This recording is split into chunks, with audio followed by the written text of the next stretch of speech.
Imam Sadiq repudiated the theory of Aristotle that earth is made of four elements that are soil, fire, water, and air. He explained that there are several elements in soil. Now we have a long list of more than 109 elements. He said that earth isn't an element but it is collection of gases.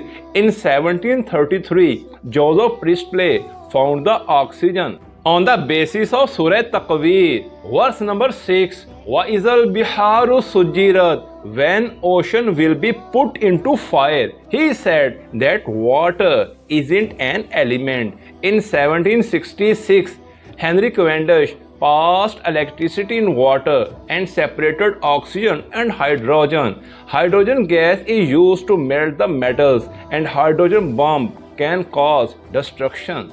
The student of Imam Sadiq, Jabir bin Hayyan, is known as the Baba-e-Kimia, that is, Masters in Chemistry. Nearly 500 magazines of Jabir bin Hayyan are translated into German, French, English, and other languages. When he showed his book Kitab-e-Usul to Imam Sadiq, then Imam Sadiq directed him to revise and make it easy. Imam Sadiq moved the Egyptian terrestrial globe and said that sun will come at this streak and the planet Mercury and Jupiter will be at this or that distances.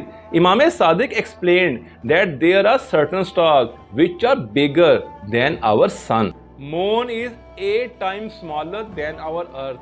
Sun is 10,000 times bigger than our earth. Whereas Canmojebra star is 1.5 billion times bigger than our earth. Imam Sadiq declared that the coming of day and night is in fact the revolving of earth, and everything of the universe is dynamic. He rejected the theory of revolving the sun around the earth.